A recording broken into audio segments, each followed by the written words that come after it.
Awesome. Good morning.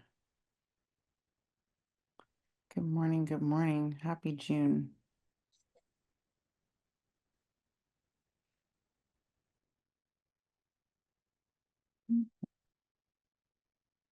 Glad to have you again, Dr. Sarita. Yes, absolutely. Always excited to be here. Hey. Yes, yes, yes. I'm excited.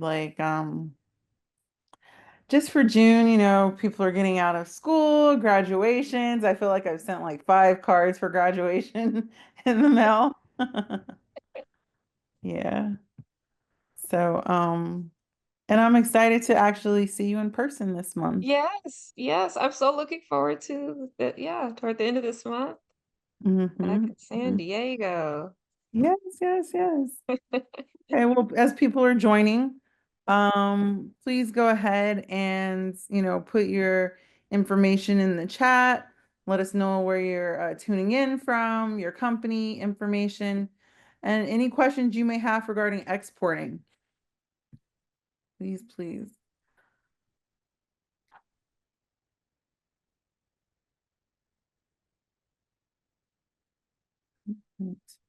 I will start and put my information in the chat.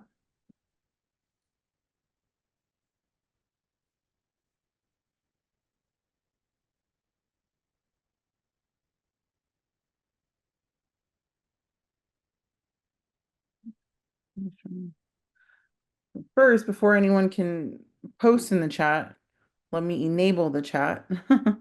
There we go. So I did enable the chat.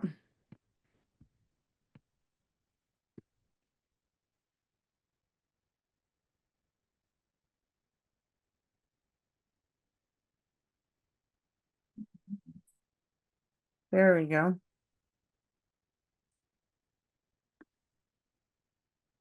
And Sweetie, you're out there in LA, right?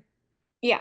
How Oh is yeah. everything going in LA? I've just been watching the news like it's like a movie. Like a Right. It's so interesting. pre-post-apocalypse movie. Yeah, you would think LA is burning down, but no, overall it's fine. Like I was actually in downtown on Sunday. And I was like, I saw the smoke. You can hear some of the bangs, so which I found out later were shooting rubber bullets or something. Wow. But it's in an isolated area, quite frankly. And even in the downtown area is really an isolated part. And I think at once it gets dark, kind of after 10, then that's where you start seeing more people like this kind of burning up cars and all of that. But overall, I mean, in LA, just the city of LA, I mean, for the most part, it's peaceful.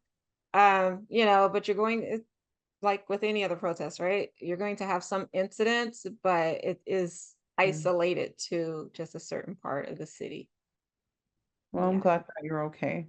Yeah, thank you. Because I was a little worried. My friends and I had plans. I'm like, if it extends over, so I didn't get on the freeway. I stayed on one street. And then where we were going to dinner, we were walking away from it. But you could kind of see like the remnants because we were on a rooftop dining situation. So you could kind of see overlooking the city. And then, my friends were taking all these pictures. Once we started hearing the bang, bang, it's like, let's go. Sun is setting. Yeah, no, it's definitely Yeah. time to go at that point. Yeah. But at least we were there. We were, what, about a good three, a li- 3.5 hours or so. So we were able to do what we wanted to do. But just as the sun was starting to set, it's like, all right, time to go. Because I don't want to get caught up in anything, trying to drive home by myself or end up on the wrong street. So I just stayed one street, hit the freeway, closer to West LA, and got here safely. So Yeah. yeah, Awesome. thanks for asking. Oh, it's definitely been on the forefront of my mind as I just moved from LA to the Inland hmm Empire. And so always curious on what's happening. But I'm glad that we're here today. Thank you for everyone that's joined. As I shared, please feel free to put your information in the chat if you have any questions during the presentation. You are welcome to ask Sarita directly. And if there's not too many people on the call, I may invite the attendees into the call. So it's not so much more as a webinar, but more as like a intimate conversation. Okay. Let me go ahead and share my screen right now. So today's workshop is online tools to explore markets and classify your products for exporting. For those that don't know me, my name is Elizabeth Cotton. I am the executive director of Black Tech Link. We are a nonprofit. It's based in Southern California with strong roots in San Diego. Even though we do serve all of Southern California. We provide small business support, nonprofit support. We also provide STEM training for middle school, high school, and college students in different areas of STEM. And then we do a little bit of workforce development, helping people with their resumes, identifying careers in tech and business. And we do a lot of networking events to kind of connect employers, job seekers, professionals in Southern California with the overall goal of retaining Black talent in San Diego, in Southern California. So through this program, we partnered with the Governor's Office of Business and Economic Development, the Department of International Affairs and Trade to do export training workshops with the goal of providing support for those that are interested in exporting. Coming from a global logistics background before I started my nonprofit, I know working with a lot of small business owners that, sending products, services over to another country can be kind of challenging. And so I'm really glad to come full circle and provide this workshop series through my nonprofit. And so today we're joined by Sarita Jackson. She is the founder, the mastermind, Dr. Sarita Jackson, founder of Global Research and Institute of International Trade, GRIT. And I'm really excited to have her. She's been leading a lot of these workshops that we've been doing, helping small businesses that are interested, that are new to export, that may have exported in the past. But wherever you are, like Sarita is a good resource. And today she's going to talk about digital tools that I think every small business uh, or exporters should know. A few months back, Sarita met with some of our small business locally in San Diego, and during that in-person like workshop, she kind of showcased a lot of like digital tools and resources for small businesses to identify new markets, classify their products. And so I invited Sarita back to share those resources. And so I will let you take it from here. Okay, great. Thank you so much, Elizabeth. As always, I'm always so excited to participate and share these resources. So I'm going to go ahead, share my screen here. Oh, I need to Go ahead. permission. Thank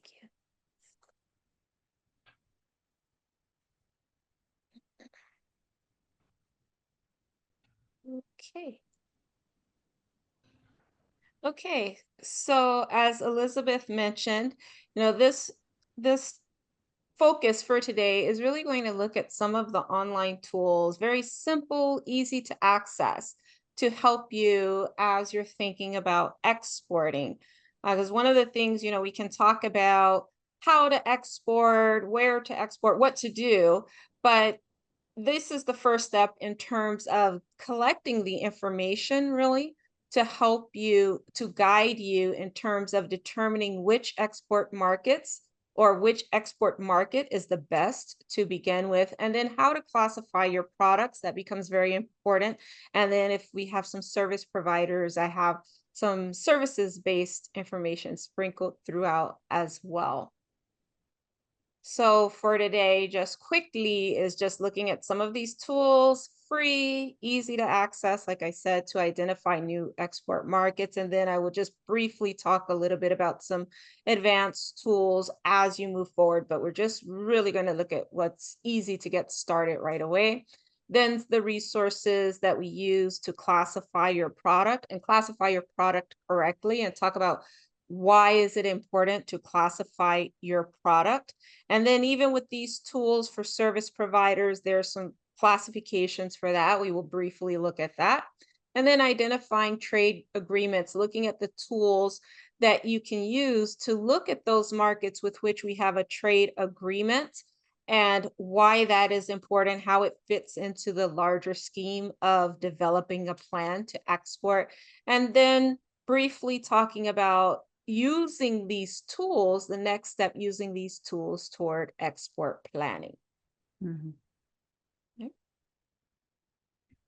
All right, so one of the tools is this Trade Stats Express. And before I do a demonstration of it, and that's what you're going to get more of it, where it's not going to be a lecture, it's really a demonstration.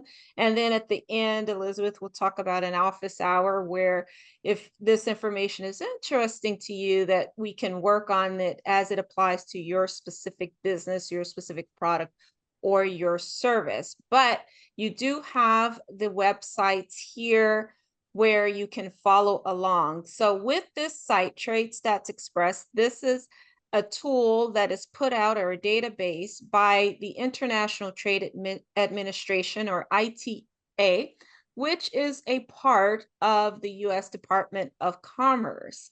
This is what we use just as a starting point to find out which is the best market for my particular product. So this is product-based only. And Mhm. again, it's called Trade Stats Express. And it's at trade.gov. But really, if you want to kind of follow along as I do this, feel free and just type in Google Trade Stats Express, and then it will bring what you're seeing I put here. it in the chat.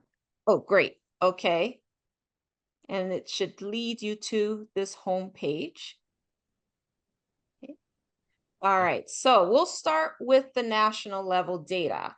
So when you're doing research, and that's my background and the work that I do with the Global Research Institute of International Trade when working with companies, is being that first step on how to conduct research and get the information that you need, a comprehensive overview, so that you can make the best possible decision when selecting a market, and not just because, oh, I know someone over there or someone told me about it, but to take a more systematic approach to identifying the market.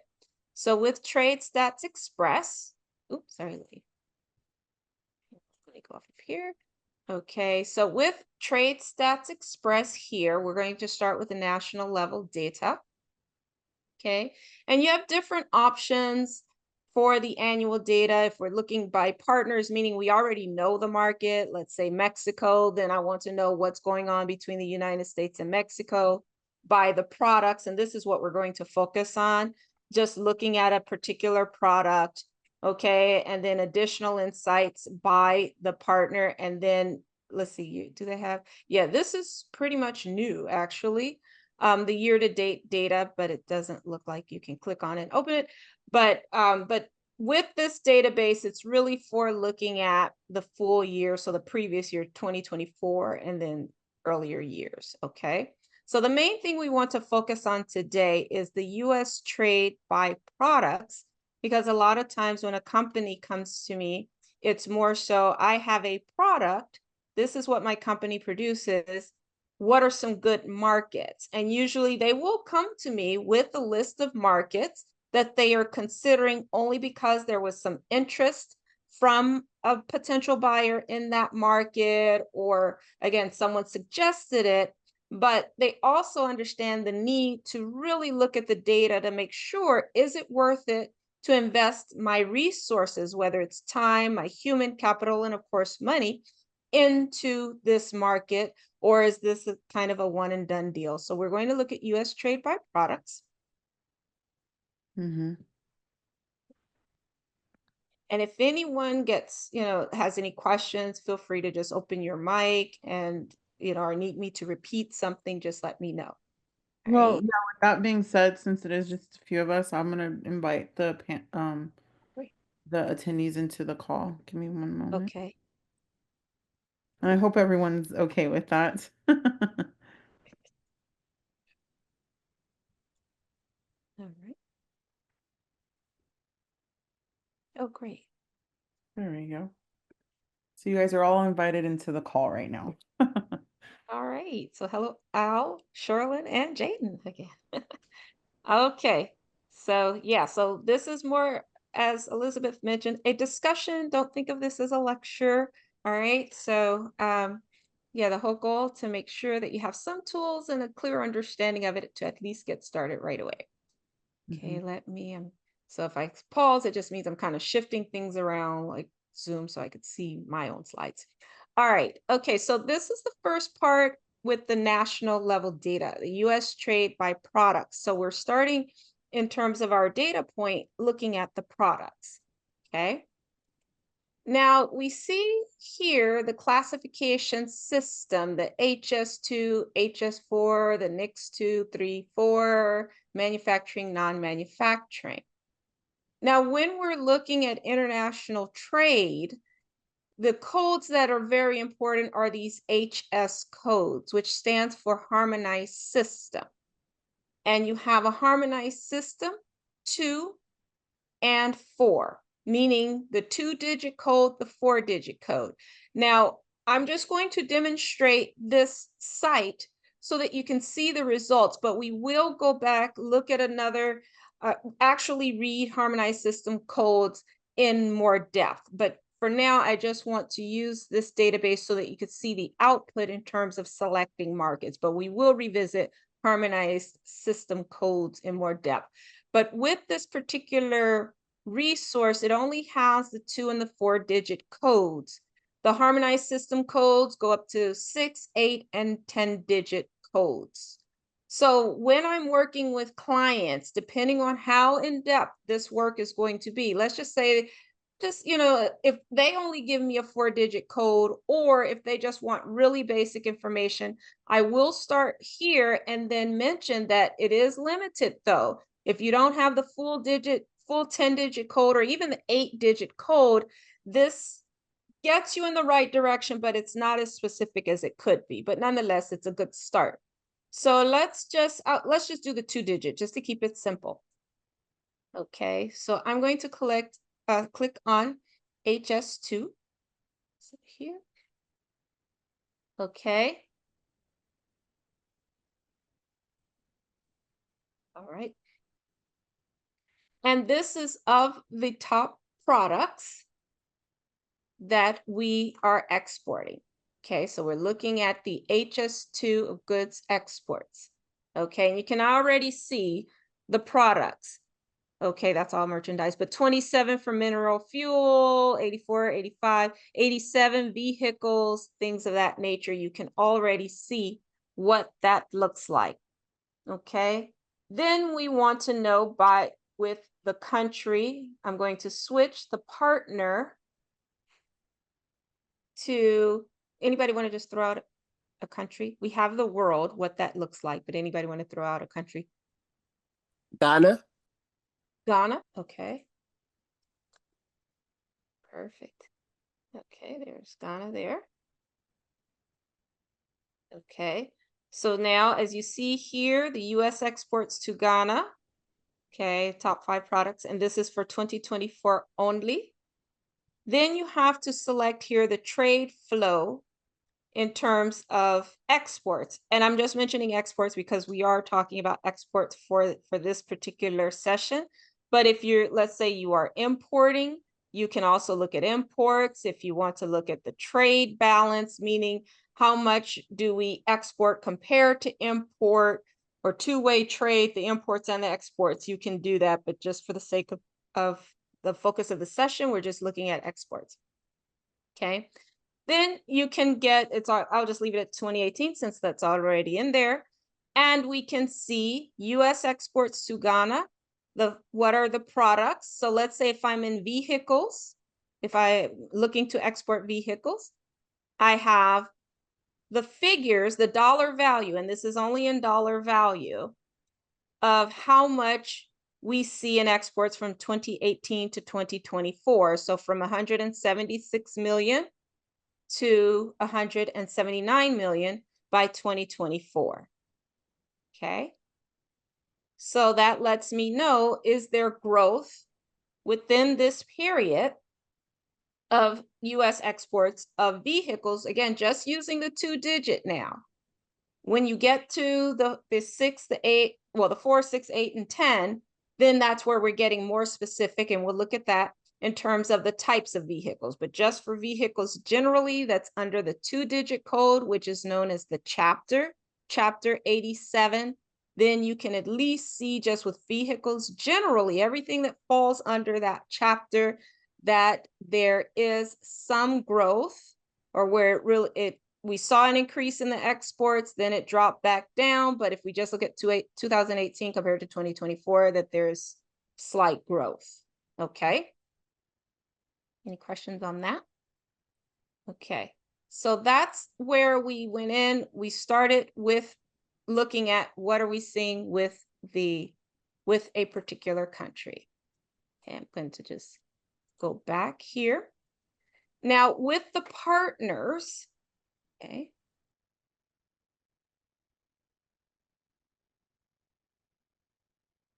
Okay, was that helpful for for Ghana?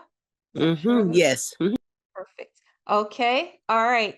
Now, let's say, so you selected Ghana, but let's say I'm not sure if I want to know, what if I don't have a country in mind, right? Okay, so this is where we go through the same process again, and I use the by partners to find out US export trends for a particular product to top markets. Okay, so it looks the same, but there are slight differences. So we're going to go back here, the classification system, harmonized system, or HS2. So we're just going to keep it simple, looking at the chapter, the first 2 digits. Now there's a little thing here, another prompt that has the product that we did not have on the other side, other page that we just looked at. This is where you need to know what your HS code is, or have an idea, or at least the chapter. And I will talk about it on how do we find that. But for now, we just want to know, how do we identify markets? So let's see, what did I say? 84, I'll just use example. So here we go with 87. 87, our vehicles. Okay, so let's say I'm exporting vehicles. I know, all right, my vehicles are chapter 87. So I scroll down, or you could type it in too, but you just scroll down, there's 87. Okay, and then it should change under our product. Okay, and we see that where it has the 87. Now I'm just leaving the partner type as country, because we're trying to see what are the top countries where we're seeing the export of this particular product. Okay, and then exports. But just quickly, I just want to mention on partner type. Now, a lot of times, since my area of focus, a lot of the work that I deal with, I've worked with clients with projects for countries all around the world. However, for me, geographically, that I know the best, because I've worked in these regions, is the Latin American and Caribbean region and sub-Saharan Africa. So if I want to know what's happening in a region, you can also do that instead of country by country. Just say, I want to know what's going on in South America. You can do that. Then you also have your trade economic region, and that basically comes down to your trade blocks. For example, North America, we have our trade agreement, what's called the US-Mexico-Canada Agreement, formerly NAFTA, North American Free Trade Agreement. You will find that under the trade economic region. So if I just want to know what's the trade trends for all of North America versus US to Mexico, US to Canada, and then Mexico and Canada, you could just go straight to that trade block. So I just wanted to mention that. But for now, for simplistic purposes, just identifying the markets. Okay, so we have the 87, the vehicles. All right, and no surprise, that Canada and Mexico are the top 2. In terms of our US exports by partner, chapter 87 vehicles, except railway or tramway, for 2024. But we have here our start year 2018. And so we can see what are the trends to the world. But then in terms of identifying the top markets, Canada, Mexico, Germany, China, Australia, okay, and then so on and so forth. Okay. So does that make sense so far? All right. Okay. Oh, I thought if you have a question, let me know. Don't be shy. I have a question. Sure. So let's say that we do get into like the business of selling vehicles to different countries. Do we have to like just purchase them like from the manufacturer, like a Chevy, some like a local manufacturer or US based manufacturer, and then just resell them to them, or It depends, it depends on your model. So if let's say you are exporting to a country where they want US made vehicles, then yeah, you would get them from the manufacturer, and then ship them down. And I saw this a lot when I was especially in the Caribbean, because they wanted a lot of the US cars. So you would just purchase them and from the manufacturer and then ship them to that particular country. Did that answer the question? yeah. So you would purchase it from the manufacturer and then you would ship it over. You can do that versus, of course the manufacturer is shipping over, but if you want to get into that. And then also I've seen with, actually my very first client would get used cars. He would purchase used cars and then export them over to West Africa. And then when he brought me on board, he was trying to find other markets where he could really boost his profit margin. So I actually used this. I started off with this approach to identify other markets where he could export used cars. And so that's where getting into the more specific digits were helpful for him because his were used cars. You mean as far as the harmonized code? Oh, yeah, exactly. Okay. Oh, great question. And then we'll get into, the part about tariffs and all that good stuff when you are exporting vehicles overseas. Okay. Let's see. All right. One thing that I do want to mention on how to use the data, okay, is when you're looking, so just for the sake of this example, 2018 to 2024, this just shows us what are the top 5 markets in, let's say 2024. You have the dollar value, but the reason why I like to look at trends over time is I look at it, it's not done here, but just for future reference or during the office hours, we can go through this where I look at what do we see year by year. Okay, what do we see over a period of time? So do we see growth from 2018 to 2024? When I look year by year, are we seeing where one year it spikes, another year there's a huge drop or a decline in exports, and then try to understand. So this is just a very small piece of the pie when we're talking about a comprehensive research, trying to understand, okay, if we see this spike, is it just something that's temporary, a spike where there's a huge increase or a huge decline? Or does it seem steady? So you may not necessarily have the highest dollar value. And what I mean by that is, okay, let's stick with the first 3, Canada, Mexico, Germany. Canada is the highest value, and I'm not going off of the numbers here, I'm just giving you an example. Let's say Germany, where we see that, okay, at some point, it's not here where there's a decline, but let's say Germany shows a sharp decline 1 year, okay? Mexico may be steady, may not have the high dollar value compared to compared to Canada.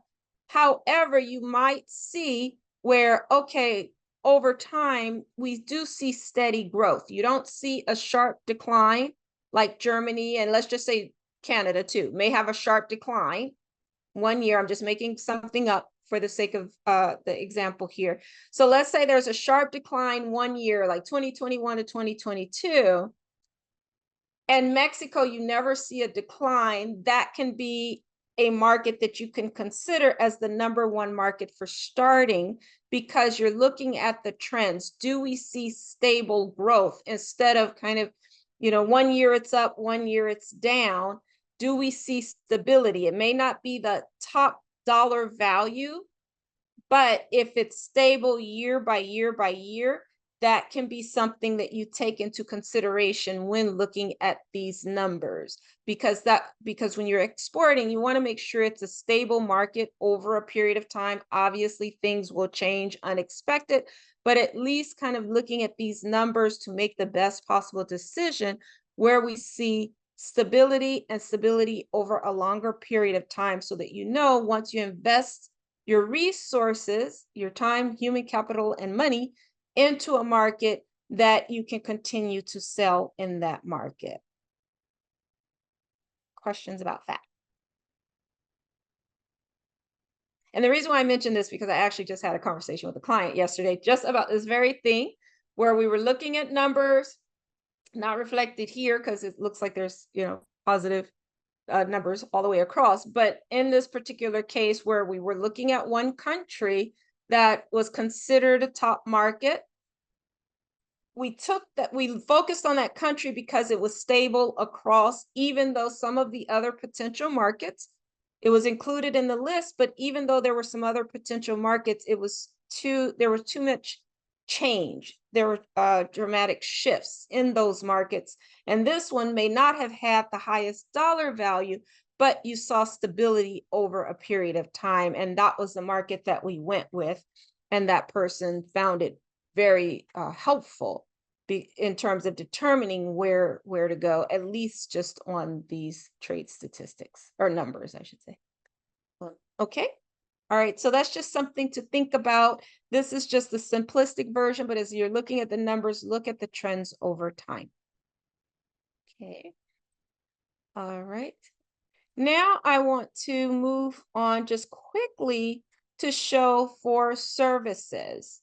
Okay, I know most of the focus is products. And again, this site here, the trade.gov, is goods only. So it does not have the services. So if you're one of those want to know the trade balance, generally it's only goods. It doesn't really take into account all of trade, which includes services. Okay. All right. And just want to throw out, was anyone else following on using the link that was put in the chat? Have any questions or finding it useful? Just curious. Okay. All right. Well, we're going to move on to services. Okay. All right. So this is another resource, TradeMap, which is really good. It also has goods, but I come here, I rely mostly, I'm just going to go back here, TradeStats Express for the goods, but you can still do the same with TradeMap, but I like TradeMap because it also has services. So this is just something I ran before starting the webinar, but I'm going to go back and start from the beginning. And this is trademap.org. Let's see if I could just throw this in the chat here. Oh, great. Oh, yes. Thank you, Elizabeth. Oh, I'm so glad to see. All right. That it's useful. Fabulous. Okay. I'm always happy to hear that. Great. Okay. All right. So you have your trademap.org. Let's go back to the home page. Okay. And you should have a home page that looks like this. So if you just type in trademap.org, it'll automatically, or at least it should automatically take you to this. Okay. And as you can see here, it has the services and product, imports, exports. So that's where this becomes helpful, but sometimes when I've done product on TradeMap, it is very helpful, but sometimes depending on the product and when they get the information, it may not be complete, or it might be an estimate, let's say for 2024. So that's why I stick with TradeStats Express, but this is very good for services. So let's go over here. We have imports, exports, highlight, export. And then service is already highlighted. Okay, let me clear that out. Okay, what you're going to see if you were to go and say, hey, let me see what kind of services exports,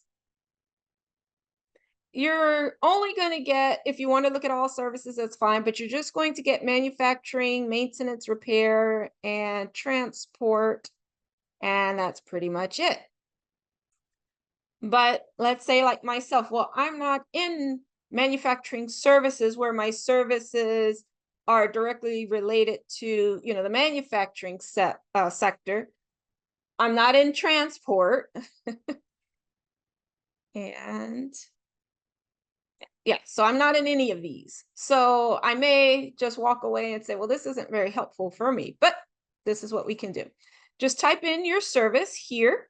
All right. And so let's say business services. Oh, voila, there's business services. Okay, so I will say what's closest to what I do: technical, trade related business services. So technical in terms of the research and the technical side of things. Okay, so you have the broader trade and services. And as you can see here, TradeMap has its codes. Now, usually when you are exporting services, it's not as the same as with products. Oh, I really need to have your HS code. It's not really that strict, but this is really just for collecting data and watching trends. But with the HS codes, it goes beyond just looking at the trends. It gets into tariff rates and all of that, which we're going to talk about. So I'm going to go ahead, click the 10.3. Okay. And if I want to know, I'm not going to put in a particular country, because that means, oh, I want to know what this type of business service to Mexico would be. I want to know, okay, what are we seeing in terms of the exports to different markets? Now, mind you, this is just the limited version. I'm not logged into my account because you do have to get an account for more detailed stuff. But again, this part is free and easy to get started right away. All right. So, oh, no, I said I don't want to. So yearly time series. Okay, and this gives you a sense of the services, the 10.3 technical, trade related, and other business services. Then if you look here, do you see where my cursor is? Top left. We see that, and you'll see world.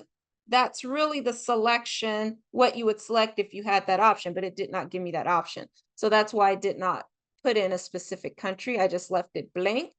Then it already filled in, okay, this person wants to know the exports to the world, all, right? Not world, meaning that if you put world, it's going to be, these are the exports to the world, generally speaking. Okay, like we saw with the products, you had world and then Canada, Mexico, so on and so forth. All means we're going to look, you're going to list all of the countries to which we are exporting this particular service, and then you can see which individual countries are importing our services, whatever that particular, in this case, business service, and then the top markets, and then the exported dollar value over a period of time. Okay. And if you see here, okay, do you see the column to the far right, the exported value in 2023? So this is what I was saying when it comes to products. I don't use it because I want to know what happened last year, 2024, and if I can get some information year to date for the current year, 2025, that's helpful. So that's why I go to TradeStats Express for the products, because knowing what happened in 2023 and not knowing what happened last year, depending on how detailed and how detailed this needs to be or granular, this is limited in that regard, that you have to wait until they finally get those numbers. Yeah. Okay, but all right. Okay, so this is just, let me go back to page 1, just all of the countries as you can see here. And then even some numbers, you see 20, like for example, Belize, 2022, but we don't have the value in 2023. Okay, page 1. All right. Nevertheless, it is a good starting point for services, because now that people are talking about services, hopefully we will get a more robust way of tracking what is happening with trade and services. But for now, this is really a good starting point. So let's say France, and then doing the same thing. What are we seeing in terms of the dollar value year by year from 2019 to 2020, where there was a slight drop, then it recovered by 2021, dropped again 2022, recovered in 2023. But overall, if we just look at from 2019 to 2023, a slight increase. So what I was describing earlier in terms of how to look at the numbers, read the numbers and the trends with the dollar value for 1 year, and then are we seeing growth, or are we seeing a huge drop or slight decline? You know, a slight decline is okay because, for example, with 2020, we know what was going on that year. But for the most part, when I was doing research on services and published a book about it, for the most part, services recovered very quickly. You would see a slight drop in different types of services. Well, of course, it depends on the services, but overall, many services may have seen a decline and then recovered pretty quickly. So yeah, so this is just a resource for the service providers. Okay, so again, that's TradeMap, and the site is in the chat. Any questions, comments about that, about services? Okay. I have a question. Hmm? So I'm looking at kind of where it says 10.3 technical trade. Mhm. Does it get more specific than that? Like, for instance, like information, IT services, or because it just kind of says technical and that's really broad. Yeah, kind of like this. So I clicked on France. Okay, yeah. Mm-hmm. Yeah. So you would, great question. You would click on the country, and then it gets into slightly more detail about the types of technical services. Mm-hmm. Mhm. Okay. Yeah. Okay. Okay. And all right, so we're going to shift over back here. Okay, so now to the fun stuff. So I talked about the HS code, which is a part of classifying your product. So we're going to start with this first site, usitc.gov. So give me 1 second here. Walk out of this.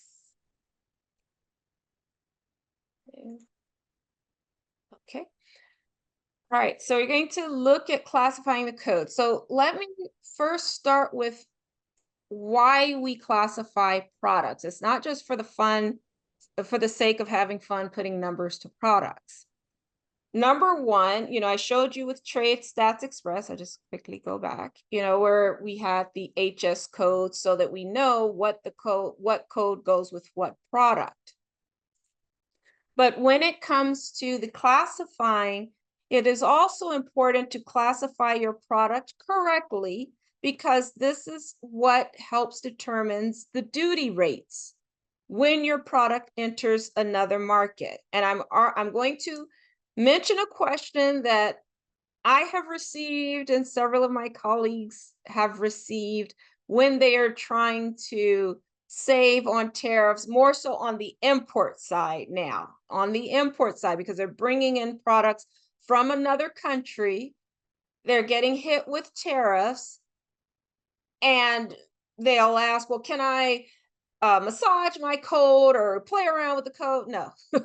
Now, some products might, where you could use another code where it is justified, it actually does apply, but trying to make it seem as if your product is something that it is not, so it could fall under another code where you don't have to pay the tariffs, is not possible. Please don't do it. You will get into a lot of trouble. So I just want to put that up front. The heart with these codes is make sure that you classify properly to determine the duty rate. So I'm going to start with the harmonized tariff schedule. Okay. With the harmonized tariff schedule. Now, the harmonized tariff schedule is used for the United States. The reason why I'm going to show you the US harmonized tariff schedule is because this is similar to what you need to look for tariff schedule, whatever it is called, in another country. Okay. Does that make, so I just want to make sure that makes sense. So the harmonized tariff schedule, easy, you could go to customs, but I like the US International Trade Commission, itc.gov, and I could just get the full thing and call it a day. And everything is updated as you see, 2025 HTS revision 14. All right. Now this is for if I don't know my code, right? And we have another resource also that's even easier. But if you don't know your code, if you know your code, you would just go straight to like 80, let's take 87, right? Okay, do not be overwhelmed by all of this. It is a lot. But anyways, like if you know your code, you just say, I'm just going to go to 87. Voila, vehicles, right? We just talked about that. And then you click on that and then, oh, okay, a second here. And then you just open that up. This is what you see. Now, you don't have to do this on your own. Please don't do this on your own, okay? This is because I read these HTS codes a lot for another purpose when I'm looking at what trade agreements say about specific HS codes line by line. So if someone comes to me and say, hey, I want to export vehicles to Chile, what do I need to know about exporting vehicles to Chile? So that's why I read this, but as an exporter, importer, or exporter, please do not do this alone. Please work with a licensed customs broker, okay, to make sure that your product is classified properly. Nonetheless, it still is useful to at least have a general idea of where to go, or to kind of make sure that I know that my product, I'm doing vehicles, fall under this chapter, okay? But as far as getting into the specifics, please work with a licensed customs broker. So I'm showing you 87. We've already started with the vehicles. Then we'll go back to what if I don't know what my code is. Okay, so I wanted you to just see this, what this looks like. Remember I said, you had your chapter, the 2-digit. Okay, this goes straight. The 2-digit would be the 87. And I mentioned that there are 4 digits. You can get your 4 digits on the Trade Stats Express. Then it's 6, 8, 10. Okay. So you have your heading, subheading, and the suffix. But basically, the key thing just to remember and keep it simple is that we have these codes because we're now not just talking about vehicles, we're getting into the specifics, the type of vehicle. Even more, what are the features of the vehicle? Okay, so that's why it's so important to know your particular code. Let me go back. I'm going to explain these other columns, but I'm going to just go back to one that I deal with a lot, like 60 and 61, 62. I deal, with clothing, right? So as you see here, chapter 61, the 2 digits, articles of apparel and clothing, knitted or crocheted. Then 62, not knitted or crocheted. Okay, let's look at the same thing. Okay, so with 61, we're looking at knitted or crocheted apparel. We'll scroll down. You don't need to worry about all of that fun reading. Okay, same thing. We have 61. We know what our chapter is. Then the 4, the 6, the 8, the 10-digit. And this is where it just gets more specific about that item. Okay, so if it's all men's or boys' overcoats, made of cotton, man-made fibers. Okay, this is all men's stuff. Women's or girls' overcoats of cotton, fiber, wool, all that good stuff. So that's why it's so important to understand, to be very clear about what your product is made of and get the correct code all the way to the 10-digit. Okay.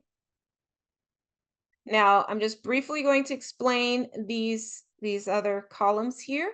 So as I mentioned, it gets into the unit here, and the general just refers to, again, the duty rates that now I stress again, this HTS code of the United States, this is the code that classifies a product, but lists the duty rates for goods coming into the United States.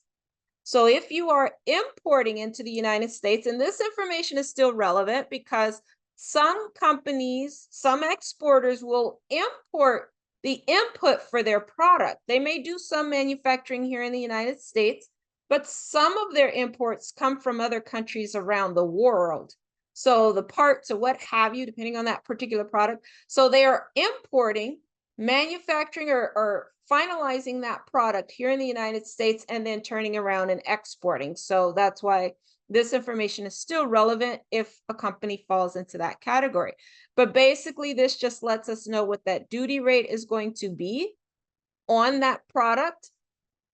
And then the special just refers to where you see free and then all of these different characters. I'm just going to keep it simple. Let's just take KR, because some of these don't even really refer to a country. It could refer to, AU, Australia, KR, Korea.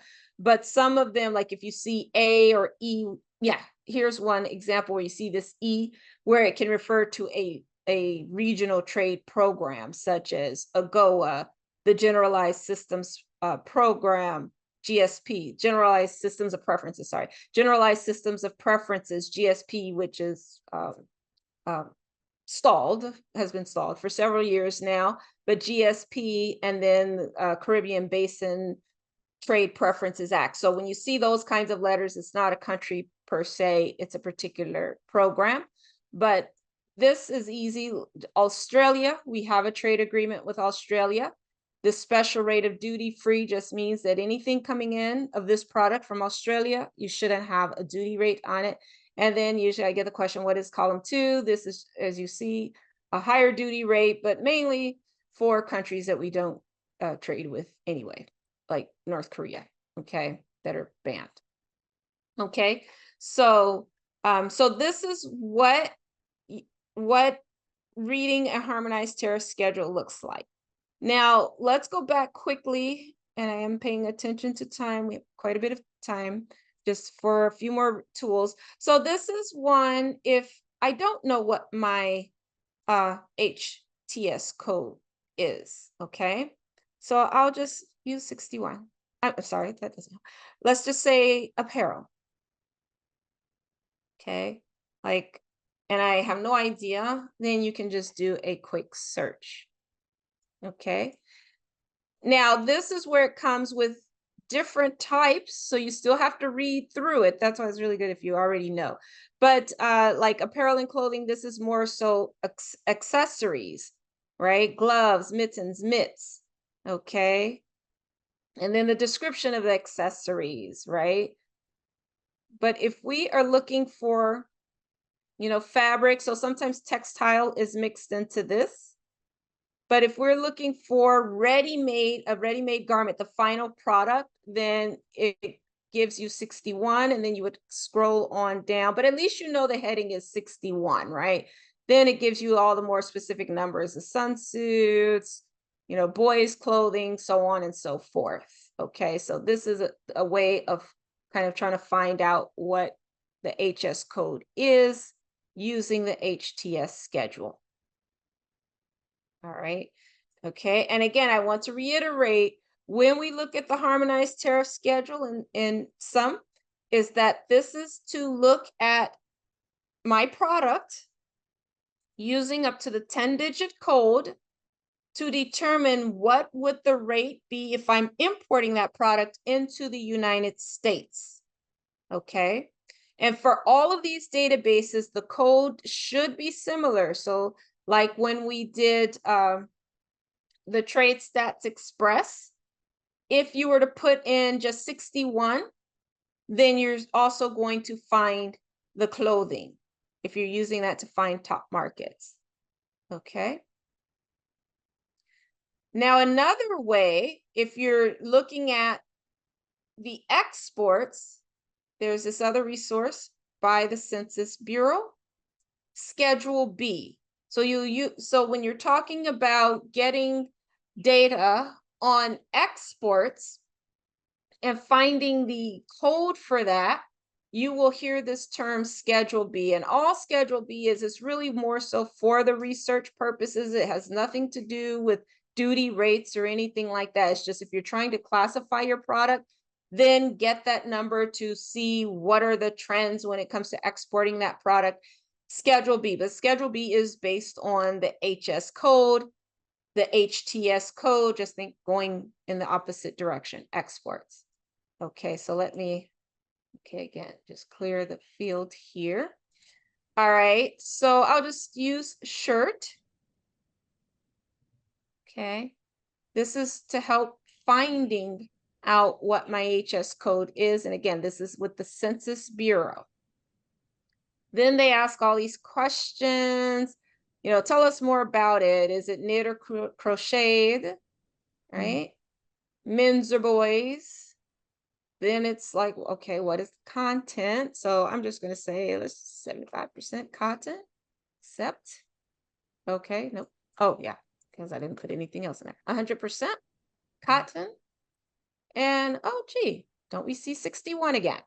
Right? And then it gives you the full 10-digit code, which is the same as what we saw in the HTS. All right. So this is a good resource for, you know, if you have a basic product where you can check, but again, I reiterate, still working with the licensed custom broker just to make sure.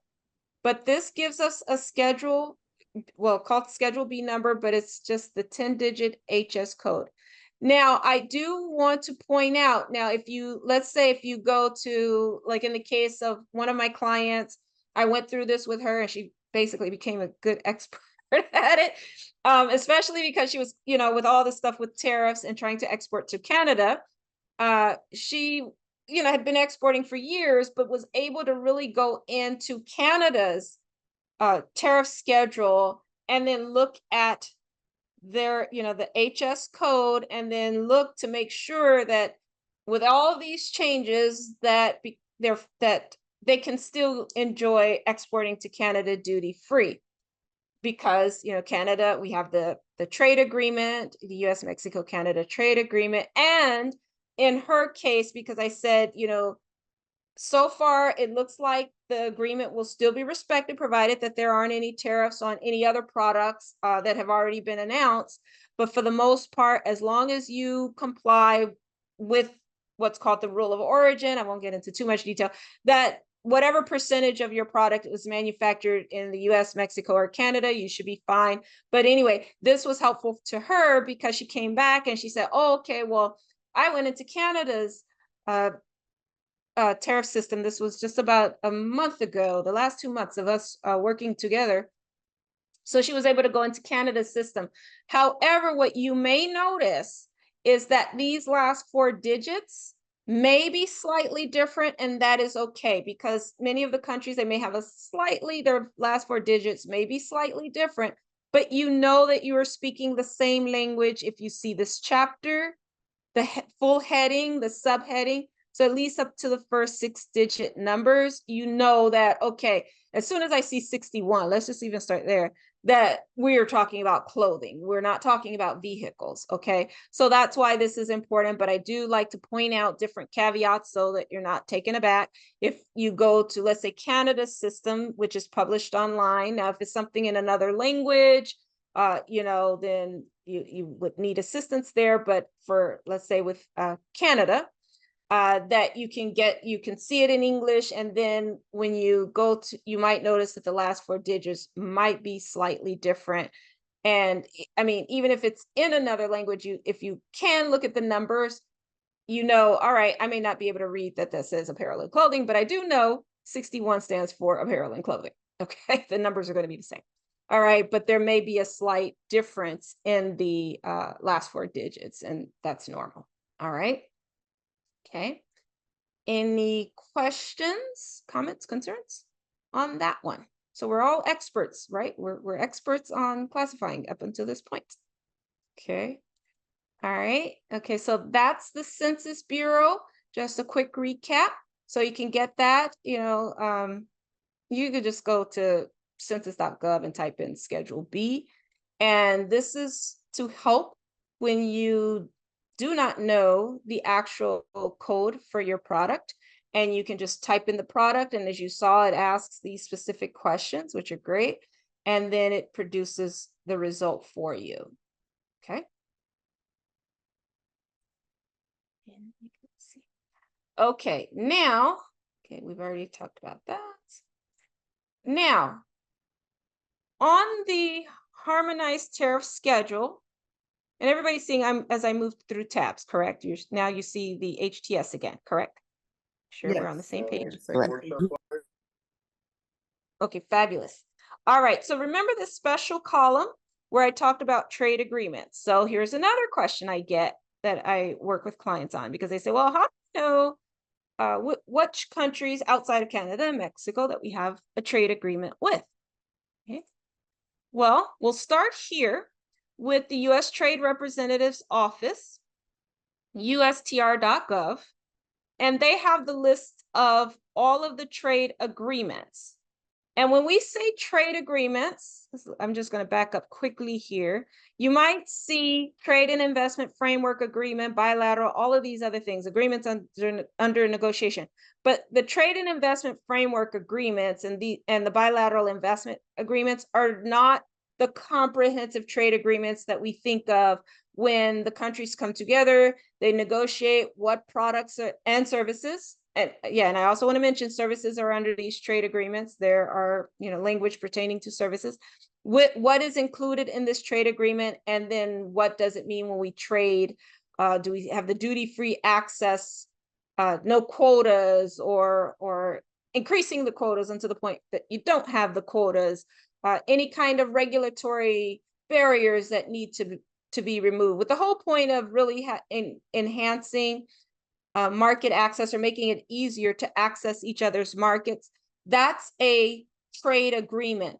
The trade and investment, these are restricted agreements that just promote economic cooperation, but it's not as detailed as a trade agreement. So these are different things. And for example, I had a client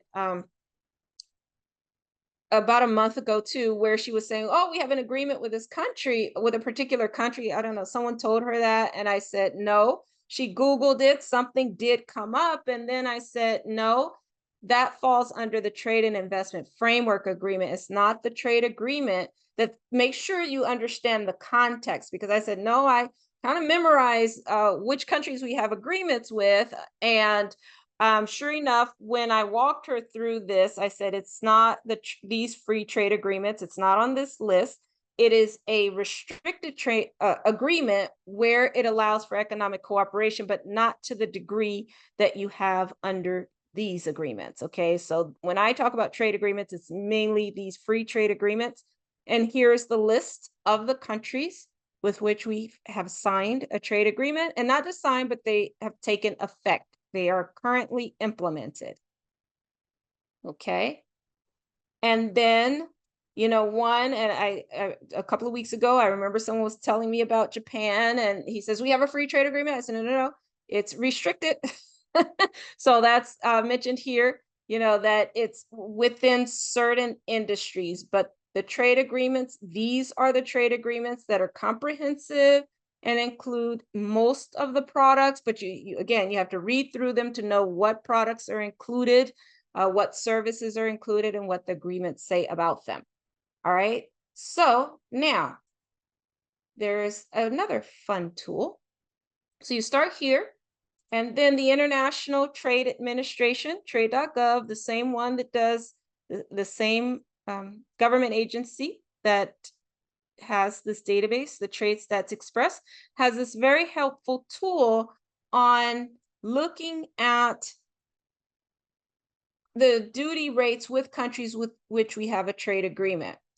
Now, you may be asking, wait a minute, you just told me that there are zero duties, so why would we need to look at FTA rates? Well, the reason being is because when these agreements take effect, not all products immediately have a 0% duty rate. Some products where it's what's called phase out. So let's say I have an agreement was just signed June 2025. Well, there may be one product, let's say a clothing, where immediately it takes effect June 2025, it's 0% duty rate. Now let's take rice, agriculture, because that's usually a very sensitive sector. Agricultural products, well, we don't want to open up the market immediately, so we will phase it out where, let's say, the duty rate will be, I'm just throwing out a number here, 10% for the first year, then phase down to 5% until it phases down to 0. So that's why we have these rates, in case you're wondering, why do we even need a tool if it's duty free? Okay, so let's just see what happens here. Okay, so are you exporting goods from the United States to an FTA partner? Yes. Okay, select an FTA partner. And I'm really excited now, like with companies where they have all these other markets they're interested in. And when we look at the FTA partners, they realize, man, why don't I start there? Okay, so let's take, all of these have been around for a long. Let's see Japan. Let's try Japan, because that's limited. I'm just going to throw out 61 because that's what I know very well. Okay, by an HS code. Let's see what comes up, if anything. Okay, 4 results. Okay, let's see. So the men's, boys, overcoats. Yeah, okay. Perfect example. All right, so does everybody see this? Yes. Yeah, okay, so like, help me out here. What is, take a look at this, and I just want to see what conclusion you come up with. No, just throw out an answer. So what does this tell me? Now, we talked about these men's or boys overcoats and et cetera, et cetera, et cetera, made of cotton. Now, when I export to Japan, somebody reached out to me in Japan. I said, well, that's an interesting market. What would the duty rate be? What do you think?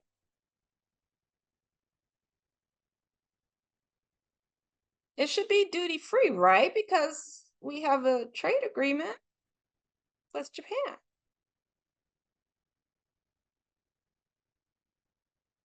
I would assume, right? What do you think?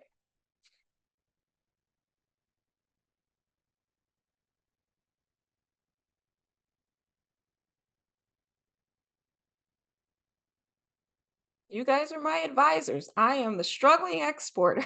So it says 0 duty as of, Yeah. and then excluded from the US-Japan trade agreement stage 1. I still don't know what that means. I am a novice exporter. So what do you think that would mean for me? Does that mean that it is 0 duty? 0 duties. Oh, did I hear Sherilyn? Was that, you said 0 duties? Yes. Okay. All right. Well, let's look into this. So, well, now my consulting hat is back on. So this is a perfect example, and I can see why you would say that. But it says 0 duty as of, there's no date, not applicable, right? The reason being is because it's not a part of this US-Japan trade agreement. So you would there would be duties on it. Okay. Yeah, remember I'm just going back here. See, remember, this is not a comprehensive agreement. It just focuses on critical minerals. And this is where the context becomes important, because I've had so many discussions with companies where someone will tell them something and then they'll argue me down. But once we go back to this, it's about understanding the context with that agreement.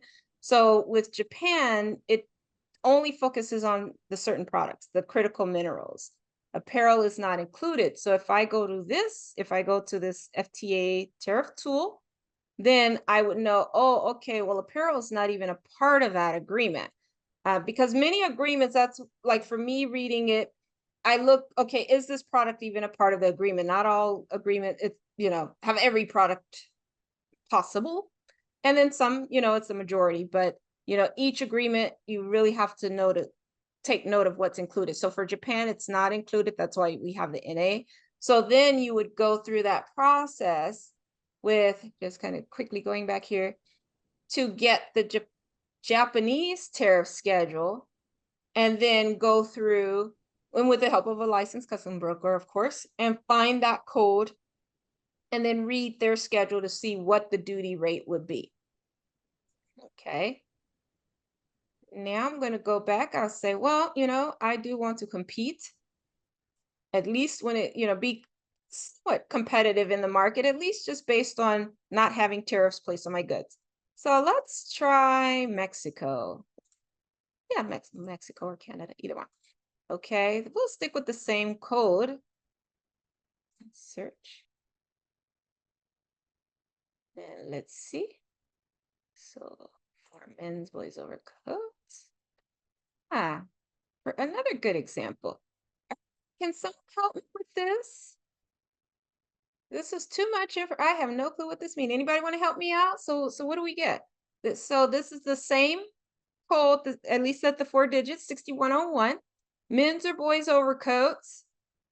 Now, what is all of this? I didn't see this stuff when we were talking about Japan, but then we learned it's not a part of the agreement with Japan. So what do you think this would mean? Zero duty or zero tariff rate? Absolutely. Absolutely. So yeah, so definitely. And see, remember when I was saying you have a phase out period? That's why it's very careful. It's very important to make sure you know that, because I remember I was giving a workshop and someone had made a comment about NAFTA with agricultural products, and I had to explain, no, when it came to agricultural products, it did not hit duty free immediately. It was many years later before NAFTA took full effect, once all of the products received a zero duty rate. Now here, when it comes to the men's or boys overcoats, immediate. You see that?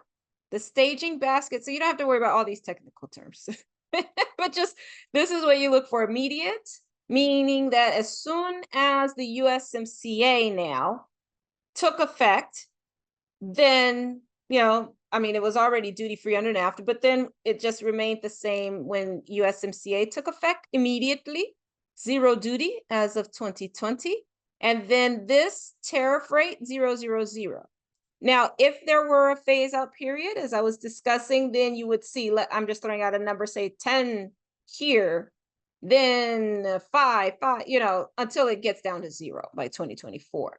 Okay, but we see that it's immediate. And don't worry about all this. Rules of origin. This is very, very important, but we can discuss this if anyone comes on Thursday during the office hour to discuss more about the rule of origin. All that just broadly speaking just means there are these calculations to determine the content, the value of the content of that product so that it would qualify. And I'll just keep it simple. Right. Okay. So, because within the last several months now, I've been working with clients on those calculations. And so that's all the rules of origin, is just where this was manufactured, and that it qualifies in terms of meeting the requirements for what part of that product or what percentage of that product should have been manufactured in Canada, Mexico, or the US. All right. So this is the tool, where you can look at the FTA rates. And when we talk about FTA rates, we're talking about, do I pay duties, or not I, but the importer in that other market, because I'm exporting, then the importer in that market has to pay the duties. So if it's 0%, then you can be competitive, at least just on the tariff rate, that there aren't tariffs placed on your good when it enters that market. That has to be, passed on, whatever percentage of that tariff rate passed on to the consumer in that market. Okay. Does that make sense? Any questions on that? Okay. So now we're going to wrap all of this up, because I know that was quite a bit with these different tools. I have a question. Oh, sure. I appreciate you showing like what the tariff rate is. And I know like next week we'll talk a little bit about like Incoterms. Oh, right. So given the tariff rate, and I know you mentioned the importer pays those tariff rates. Is there some way that the exporter will pay those tariff rates, or is it Yeah, usually? there's only one Incoterm, uh, not used often, but there is one of the Incoterms where the exporter, if they agree to it, would pay the duty rate. And Mhm. I think if it's the delivery duty paid, DDP? DDP, Okay. yeah, but it's not. Yeah, that's the one. DDP is the one that the importer will pay. Sorry. The No, I'm exporter. glad Emmanuel's on the call because he's actually Yeah, leading the workshop next week on Incoterms. yeah. So, Is that the one with the DDP is where the exporter? DDP is when the seller will actually Yeah, pay yeah, for it. And so, yeah, I think though too, and as you've been talking, I just say we probably need to tag team after the Incoterms so that people get a better understanding of how they work together, because this is your expertise, right? And so, like with your expertise plus me knowing the Incoterms, they'll have to put it all together, right? As far yeah, as being able to fully know how it works. But yeah, no, DDP is the only one in which the seller will pay. yeah. I like that idea because I often think about that, especially when I'm talking about, kind of like the transaction and the duties, and then it comes down to the question of, well, who pays what, who's responsible for what, and what that process looks like. mhm, So I think that's a great idea where, while I'm talking about this, where you can add value on the Incoterm side of things, because that's often a question of, well, who pays the duties? How do I get out of paying the duty? mhm. So I think that's a very great point. Thank you, Emmanuel. I think Cheryl has a Yeah, with question. all this up and down conversation about the tariffs going up and down, are they set yearly or can by executive order change the tariffs in the middle of the year or a quarter? Well, what you're seeing is very unprecedented. There is a process for setting the tariffs. Okay, so when you have these trade agreements, that's what's negotiated between the countries. Then once it takes effect, that's it. When you have any kind of changes, there is a process here in the United States and going through what's called the World Trade Organization. If we say, hey, I'm going to increase tariffs on tires or solar panels, and this actually happened, solar panels, but there's a whole process that you go through for a country to be allowed to do that, to get recourse if there are, and it has been proven that there are unfair trade practices. This happens for products and services.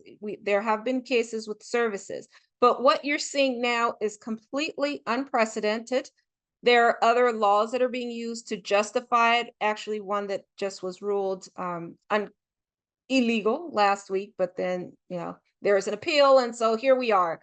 So these are unprecedented times when it comes to what you're seeing with these continuous fluctuations with the tariffs, unfortunately, which is having a huge impact on businesses and especially the small businesses. So that's why when I keep thinking about the past few months working with clients, some of what you're seeing here is what we've had to go through to navigate how to stay afloat, and thank goodness, at least they're still interested in exporting, but how to continue to do so even in this climate. Thank you. Mhm. You're welcome. All right. Okay, so and we have 10 minutes. I'm just going to kind of wrap it up, and then we can open it up for some more discussion on this. But I just want to kind of bring it all together on okay, so basically, this is just the form that I use. It's not comprehensive or anything, but to get started, just taking these tools. This is not to be done today, but if anyone joins me on Thursday during the office hour, this is one of the things that we could do.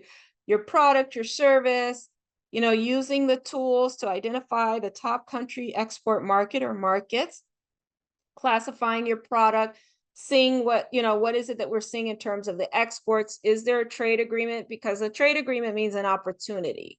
Having that makes it easier to access a market. And one of the ways for now, where you can still compete or minimize if you're importing, having to pay tariffs, or tariffs not being placed on your good. But again, because of the unprecedented times, it still requires additional work for exporting. When I'm working with companies and say I'm looking at another market, I have to say, okay, well, do we have a high tariff on that product in the United States? Okay, is that country, even though their tariff rate, I'm just throwing out a number, was 5%, now up to 50% because they're retaliating?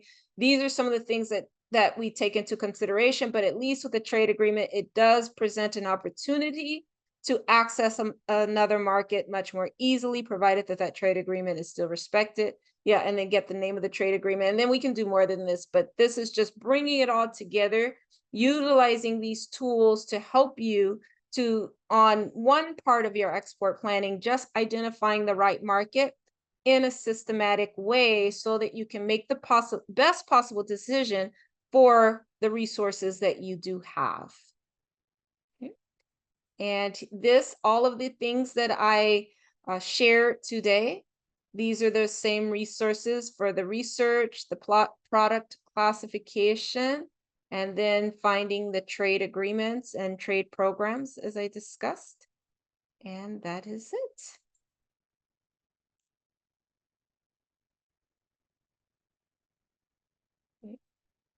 Sarita, thank you And so much. That was really good and you're really welcome. informative, and I appreciate you going through all the digital tools. I know you kind of shared that in our like in-person session, like back in February, but actually seeing it, I'm glad you were able to spend more time like showing this like today. Mhm. And I appreciate you sharing that list of resources. I definitely want to share with our community for those that weren't able to join. And I just want to take this time. I know Sherilyn's on the call, Manuel's on the call. Sherilyn, I was curious because you mentioned Ghana. I was wondering because we just worked with another exporter that was shipping to Ghana, and I was wondering if you were the same person. But No, not the same person, but I have an interest. okay, is there a specific product you're interested in shipping? Not yet. I was still at the research stages, trying to see what the need is, and the top three countries I'm looking at was Ghana and the Canada and Mexico, but in particular, Canada and Ghana. Okay. Mhm. Well, our organization, we offer free country market reports. So, we're happy to do, if you are interested in, if you do identify like a product, or maybe we can do something where we talk about the top exports to Canada and to Ghana. I know we just finished up a country market report specifically for Ghana and like some of the fastest growing regions in the country. I'm happy to share that report with you. And then if you do come up with some, like, if you're interested in specific products and like what the competitors are for different countries, like we're happy to do a free country market report for you. Oh, that would be great. Thank you. Absolutely. Okay. Well, again, Sarita, thank you again. We do have office hours if you're more than welcome to join on Thursday. That way she can kind of help you flush out your ideas of what you may have in mind. And yeah, I look forward to seeing you then. And then also, we have an in-person event, which Sarita and Emmanuel will both be speaking at. It's the fifth annual Black Entrepreneurs, Leaders, and Learners Business and Government Contracting Summit. I'll put the link, let's see, in the chat. It's June 27th and 28th in San Diego at UCSD Park and Market. Sherilyn, I'm not sure if you're local, but it's a great opportunity to, if you're interested in contracting, I know Sarita is going to be talking about entering foreign markets instead of finding like your own, like just clients or customers. There's a way to enter a foreign market through public contracting. And so I know Sarita is going to talk about that. Emmanuel's going to talk about trucking and contracting, ways that if you own a trucking company, things, certifications that you're going to need to become a really great logistics provider for the government. And so I'm excited for both of those workshops. And then in the chat, I will put.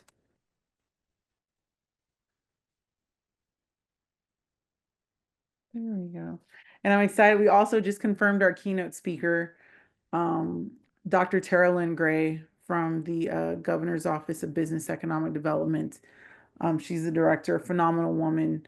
And she was a business owner who used to be, I think she was the director of the Black Chamber of Commerce in Fresno or Bakersfield, somewhere in Central California. Now she has this huge role running small business programs for the state of California. And so, yeah, I'm happy to see y'all in person, and hopefully, Sherilyn, you can join us. Sherilyn, are you local? Thank you so much. Actually, I'm live in Marietta, but I'm trying to Oh, do business within San Diego and Las Vegas. I live in Temescal Valley. So. Oh, okay. Okay. I have one more question. If you have a minute time for one of you, what is the average cost to hire a licensed custom broker?